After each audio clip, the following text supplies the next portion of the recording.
Hello there, I'm Woolly Wormhead and welcome to my channel. In today's tutorial, I want to demonstrate one of my favourite cast-ons for ribbed brims on hats. It's the alternate cable cast-on. I've been using it in my patterns since about, I don't know, 2010, maybe earlier. I've been teaching it that long. It's a cast-on that I have taught thousands of knitters. In today's tutorial, I'm going to show you not only how to do it, but how it's constructed and some common misconceptions with it. But before I get going, let me just show you a couple of examples of how it's used and how nice it looks as a finished edge. Okay, here I have two hat patterns of mine to show you how the alternate cable costume can be used and what it looks like. Let's get up close and personal with these patterns. Now, this is called Rachis. It is a slouchy beanie with a lovely chevron pattern that makes the most of hand-dyed yarns. In this one, I have a 1x1 rib, but it's a twisted rib. Only the knit stitches are twisted. We do not need to twist the pearls. I'm not going to make anybody do that. Can if you want. I'm not going to make you do it. Now, look at that stretch.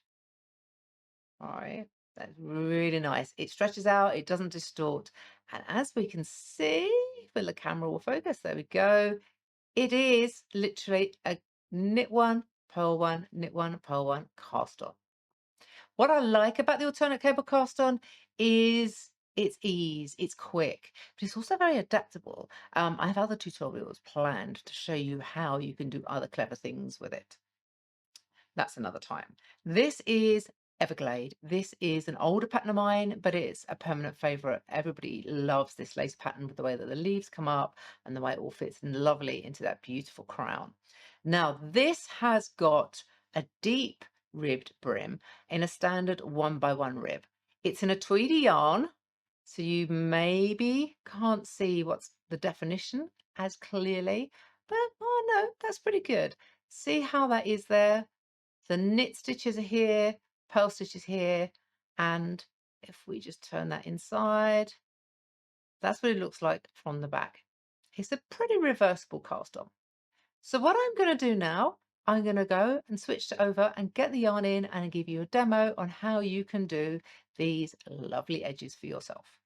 Okay, to demo the alternate cable cast on, I'm going to use this kind of magenta DK and a pair of carbons, DPNs, which are my favourite needles to use, not necessarily DPNs, but carbons. I love them. So normally it would be recommended that you start this with a slip knot. I will show you how to do the slip knot and put it onto a needle, but I'll also tell you why it's not my preferred method, and then I'll show you what I usually do. So we'll make a little slip knot here. Put it onto our first needle and we pull it tight like this. Now, if we look at this here, you can see this has got a little lump because it's a knot. When we are working the alternate cable cast on, the first stitch or loop we put onto the needle here is considered our first purl stitch. It's quite an important thing to remember because we cast on pearls, knits, purl knits up as we got the needle. Now, if you are working in the round, when you come to join this in the round and when you come to kind of like weave in your end and just sew up that little gap at the end, this can leave a bit of a lump. So that's why I don't like it, because it's not as neat and as easy to weave in at the end. So by all means, do a slip knot if it's going to be easier for you, because it does have the advantage of not moving around as much because you can pull it tight and keep it on the needle. But this is what I do. I wrap the yarn around the needle and then I take the yarn over and hold it down here. Now, it doesn't matter which way around you wrap it. If you wrap it differently to me, it doesn't matter. But the point is that this then, you don't have a lump. This then is much neater when it comes to weaving in your ends, but it is a little bit more slippery, as you will see when I do the rest of the stitches. Now, as we've said, this is the first purl stitch of our cast on. And as it's an alternate cable cast on, we want to do the exact same things as we would do with a cable cast on, which means don't knit into this stitch to create the next cast on stitch. Put your needle behind the loop. See, it goes all the way behind. Then knit it and put it onto the needle. Now, because I started with a wrap around the needle, then you've got to kind of hold on to that for a few more stitches, all right? Because that can easily come undone, which is why a slip knot is ideal if you're new to trying this out. If you don't want this worry here, go with a slip knot. Now, having created a knit stitch like that, we need to make a purl stitch just the same. Now, see what I'm doing there? I'm putting it behind that stitch there, inserting my needle from the back behind the whole stitch, and we purl it, pull it through, and put it up onto the needle. Now you can see, having completed a purl cast on stitch, the yarn is at the front. This is one way of telling where you are if you stop partway through the cast on. If the yarn is at the front, you've just made a purl stitch. If the yarn is at the back, you've just made a knit stitch. So again, between the stitches behind the last stitch just cast on, we're now going to make a knit stitch and put it onto the needle there. And as I say, we just made a knit stitch. The yarn is anchored at the back. That's what we do when we're knitting. The yarns, do regular knit stitches. The yarn is anchored at the back. And now we're just going to make another purl stitch. Just loosen it up a little bit. Put our needle in behind the loop. Wrap it around. Another knit stitch. In behind the last stitch. Knit it on. Let's get some more yarn there. Okay, so I was just like, oh, I stopped. Where am I at? Well, the yarn's at the back. So therefore I've just created a knit stitch. So the next one I need to make is a purl stitch. And we carry on like this, doing knits and purls all the way through. Now, the really interesting thing about this, and this is why I'm going to be making more videos about how to do variations that are available of this cast on. What's really important to remember is it's not the fact you are casting on knits and purls that create the knits and purls. It's how the yarn travels between the stitches. So if you're a continental knitter, which I'm not, I'm afraid, when you cast on a knit stitch like this, bring the yarn underneath the needle. It's how the yarn travels underneath the needle that creates the edge that we have along here. Now I'm just going to do a couple more.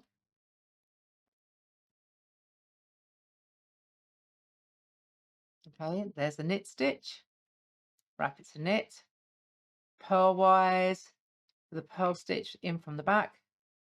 Now, and end with a knit stitch. That's the really important thing, because I said at the beginning, this first stitch we created is considered our first purl stitch.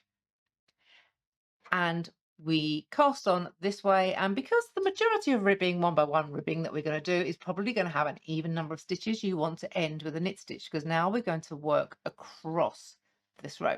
So that then means that you go K1 purl 1, K1 purl 1, which is the more familiar way of working 1x1 rib. If you treat this as a knit stitch, then you'll end up with a purl stitch at this end, and it's kind of like, I don't know, it just kind of sets things out of sync. This is a much easier way to remember to do things. Now, what I want to do before I finish this, I just want to highlight that the knit stitches sit forward and the purl stitches sit back.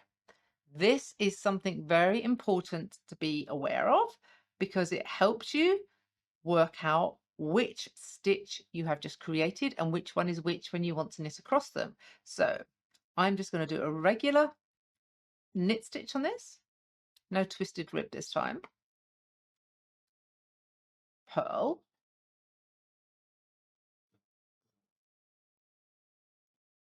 This stitch sits forward at the base, so therefore it's a knit stitch. Purl, knit, purl, and so on. And then you can see the cast on is starting to take shape. Now, if you thought to yourself that I was twisting the knits when I was putting them onto the needle, that's probably my habit. You can not twist them, or you can twist them. It's up to you, so long as you're consistent.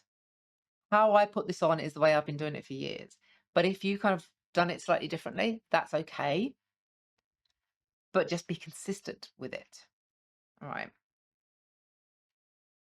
If you find that you twist them and you want to untwist them, knit it into the back of the loop. It makes a slight bit of difference there. So this one isn't twisted, this one is. So if you have twisted when you put them on and you don't want that look, untwist it by knitting it into the back of the loop like this. So there's two that I have knit through the back of the loop, and there's the one that I didn't. But that is how you work the alternate cable cast on. Okay, I hope that was helpful in showing you the basics of creating the alternate cable cast on. There is a lot more to it than, as I said, just casting on knits and purls, and I've got more videos to come to show you how you can do variations on this technique. Now, if you were thinking to yourself, well, how do I join in the round once I've cast on my stitches? Because Woolly said cast on the first stitch we created, sorry, not the first stitch, cast on. The first stitch we created is the purl, and the last stitch cast on is the knit to maintain that K1 purl one that we're familiar with ribbing. Well, what you do when you join in the round is you work the first row flat. It avoids your stitches twisting as you join, and because it's kind of like the stitches aren't all laying flat, it's got that zigzag effect. They can twist, and it can cause them to get muddled up if you try and join in the round immediately after casting on. So I always recommend work a row flat, then join in the round. Yes, you've got one row's worth of seaming to do. It's not difficult, but it does mean that your cast on is going to be more successful, basically. Work one row flat, then join in the round. Okay, that's it for today. I'm going to leave that there and hope that this has been helpful for you. Thanks for watching. Bye.